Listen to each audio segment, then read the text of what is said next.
आज हमें बहुत गर्व महसूस होता है कि हमारे शहर का एक युवा कार्यकर्ता देश की सेवा में कार्यरत है। और हम सभी से, युवा वर्ग से, शासन प्रशासन से, पॉलिटिकल प्रतिनिधियों से ये गुजारिश करना चाहेंगे कि ऐसी अगर सिचुएशन आती है तो आपने सर्वप्रथम देश हित, जनहित, मानवता धर्म सर्वप्रथम करके आपने प्राधान्य देना ही चाहिए।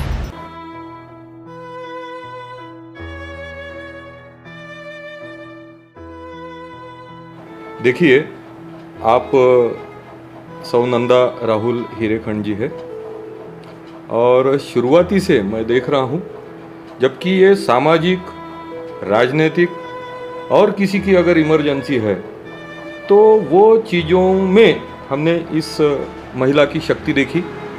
तो उस चीज़ों में ये हीरेखंड मैडम ने कभी भी पीछे नहीं हटी।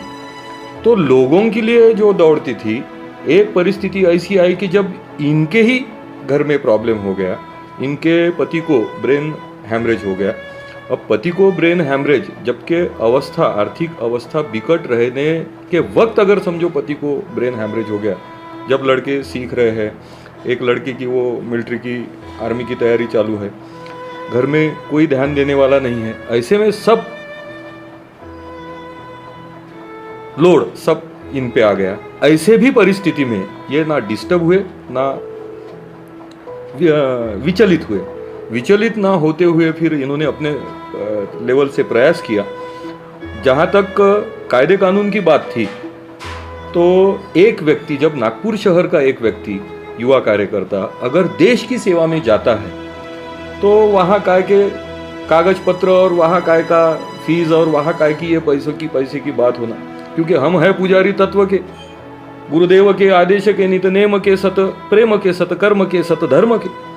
तो जब एक इन्होंने जब देखा, इन्होंने अपने लेवल से प्रयास किया। अब कॉलेज में भी, जबकि कायदा ये बोलता है कि अनुसूचित जाति के विद्यार्थी को at the time of admission भी पैसे नहीं लगने को होना, क्योंकि शेड्यूल कास्ट, शेड्यूल ट्राइब और ओबीसी के 50%, शेड्यूल कास्ट, शेड्यूल ट्राइब के 100% और ओबीसी के 50% फीस की प्रतिपूर्ति जो है वो केंद्र और राज्य सरकार करती है। और ऐसे अवस्था में इनका अब सिलेक्शन हो गया, इन्होंने एडमिशन तो ले ली थी पांडव कॉलेज में, और एडमिशन लेने के बाद जब इनका सिलेक्शन हो गया तो कॉलेज वालों को भी ये तांत्रिक प्रश्न था कि लड़का अगर कॉलेज छोड़ के जाता है तो उतनी फीस गई, वो सीट कायम खाली रहेंगी, तो 1-2 साल का उनका भी नुकसान।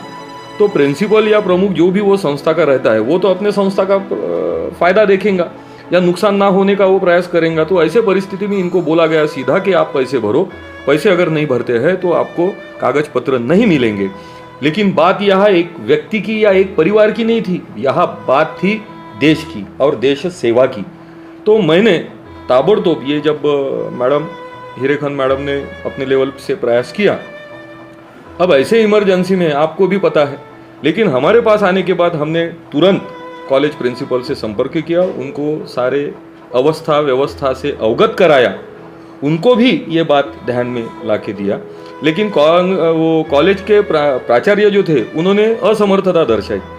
फिर हमने ताबड़तोड़ कॉलेज के जो सचिव अध्यक्ष थे, प्रेसिडेंट माननीय श्री गिरीश पांडव, वो हमारे अच्छे सहकारी मित्र भी है, राजनीतिक भी है, सामाजिक कार्यकर्ता भी है, तो उनसे हमने ताबड़तोड़ बात की और उनके ये ध्यान में ला के दिया कि भैया ये जो लड़का है ये अपने कॉलेज का है, अपने शहर का है और देश के काम में आ रहा है। ये क्या 5-50 हज़ार फीस की और ये सब तांत्रिक बातें आप बीच में ला रहे हो, तो उसको काम पे जाने दो, देश के काम आने दो।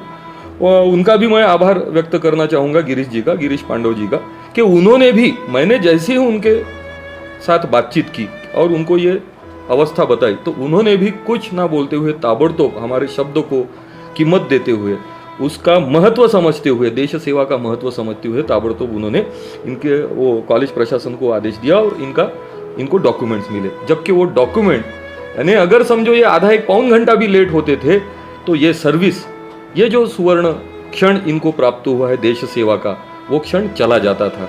तो I will be very thankful to that Girish Pandav ji also for their cooperation. और सभी शासन प्रशासन के सभी वर्गों से मैं सभी कॉलेजेस से रिक्वेस्ट करना चाहूँगा कि ऐसे अवस्था में आप तांत्रिक जैसा इलेक्शन कमीशन बोलता है कि शाब्दिक और टेक्निकल मिस्टेक के लिए फॉर्म कैंसिल ना किया जाए, वैसा ही मैं सारे मैनेजमेंट से, कॉलेज से, प्रशासन से, सामाजिक संस्थाओं से विनती करना चाहूँगा कि ऐसी अगर देश सेवा की जहाँ बात आती है तो वहाँ आप कृपया किंतु परंतु ना रखें। आप देश सेवा को, कर्तव्य को, मानव सेवा को और मानवता धर्म को आप प्राधान्य दें और अपना कर्तव्य करके कर्तव्य पूरा करें। उस समय गिरीश जी ने वो कार्य किया। I am very thankful to once again. और मैं इनका भी, ये जो लड़का है लकी, आज वो सैनिक बना है, आज वो देश की सुरक्षा, देश के जनता की सुरक्षा कर रहा है, तो it's a very pride for us. हमको गर्व महसूस होता है कि हमारे परिवार का एक सदस्य, हमारे सामाजिक कार्यकर्ताओं में से जो महिला कार्यकर्ता अपने हीरेखन मैडम थी, तो उन्होंने जो परिस्थिति से संघर्ष किया, आज पति बेड पे, आज भी इनके पति बेड पे ही है, कंप्लीट बेड रेस्ट पे है, वो खुद का काम नहीं कर सकते हैं।